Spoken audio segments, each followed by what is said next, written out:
नमस्कार। आज हम फ्रांसीसी क्रांति की गहराइयों में उतर रहे हैं।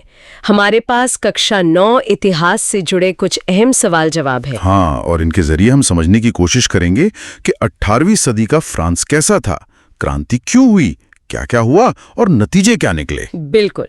तो चलिए शुरू करते हैं। क्रांति से ठीक पहले का फ्रांस, मतलब समाज कैसा था वहां का? हाँ। सुना है 3 एस्टेट्स में बटा था। हाँ बिल्कुल, 3 हिस्से थे।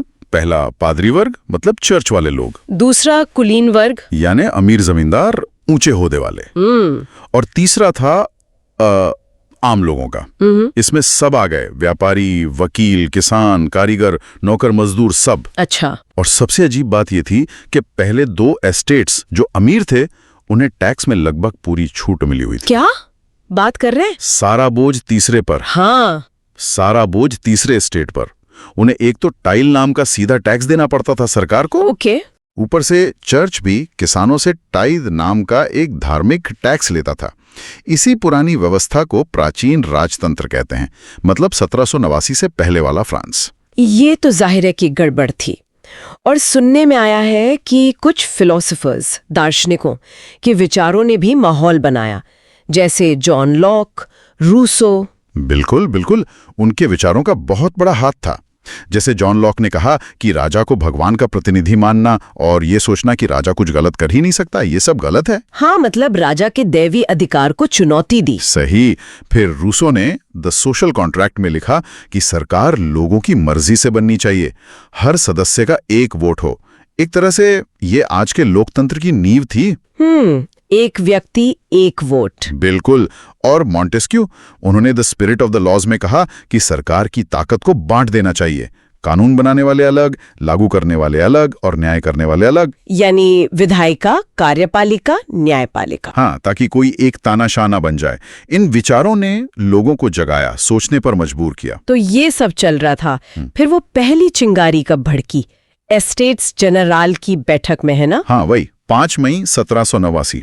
राजा लुई 16वें में टैक्स बढ़ाने के लिए बैठक बुलाई। अच्छा। लेकिन तीसरे एस्टेट ने कहा कि अब पुराने तरीके से वोटिंग नहीं होगी, हर सदस्य का अपना वोट गिना जाएगा। और राजा ने मना कर दिया। तो तीसरे एस्टेट के लोग बाहर आ गए और उन्होंने खुद को नेशनल असेंबली घोषित कर दिया। कहा कि हम ही फ्रांस के प्रतिनिधि हैं और नया संविधान बनाएंगे। अच्छा, इसमें नेता कौन थे मुख्य? मिराबो और अबेसिये जैसे लोग इसे लीड कर रहे थे। उस दौर के कुछ प्रतीक, कुछ निशान भी थे ना? हाँ, वो भी बड़े इंटरेस्टिंग है। जैसे टूटी जंजीर, मतलब गुलामी से आजादी। छड़ों का गट्ठर, मतलब एकता में ताकत है। एक सांप जो अपनी पूंछ मुंह में लिए हो, वो बराबरी का निशान था, क्योंकि अंगूठी का कोई और छोर नहीं होता। सही बात है। और वो काफी उग्र था। हाँ, जैकोबिन क्लब में ज्यादातर कम अमीर लोग थे, छोटे दुकानदार, कारीगर, मजदूर वगैरह। और नेता? Robespierre, Maximilian Robespierre. उन्हें 100 कुलौत भी कहते थे, मतलब बिना घुटने वाले। वो अमीरों जैसे कपड़े नहीं पहनते थे। और उनके राज को आतंक का युग कहा जाता है। बिल्कुल।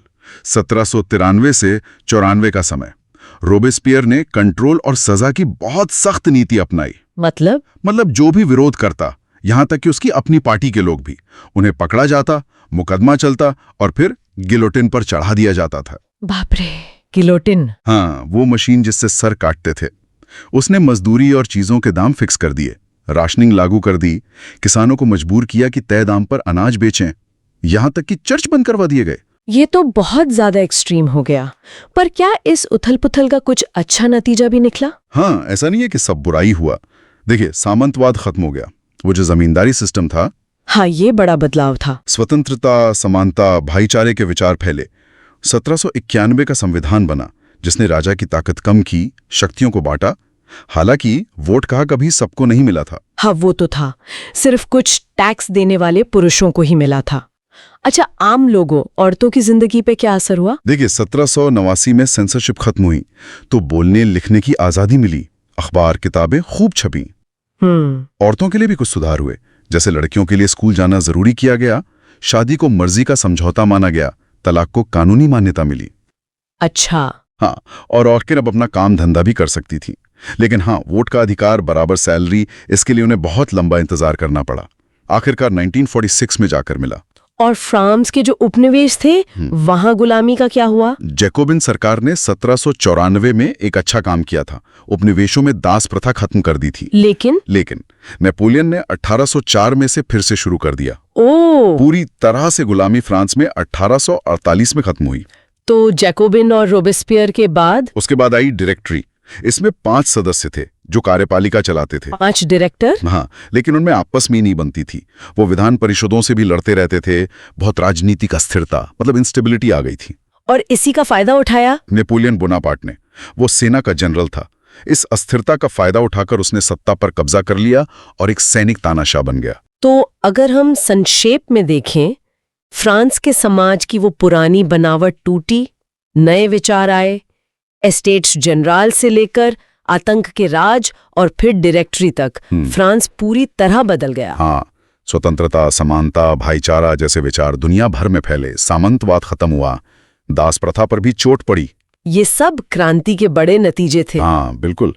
लेकिन यहाँ एक सवाल सोचने वाला है। क्या? कि इतनी क्रांति, इतनी उथल-पुथल, आजादी और बराबरी की इतनी सारी बातों के बाद भी नेपोलियन जैसा एक सैनिक तानाशाह कैसे सत्ता में आ गया? ये वाकई सोचने वाली बात है। ये शायद दिखाता है कि सत्ता, समाज और लोगों की अपनी इच्छाओं के बीच का रिश्ता कितना उलझा हुआ और कभी-कभी विरोधाभासी भी होता है।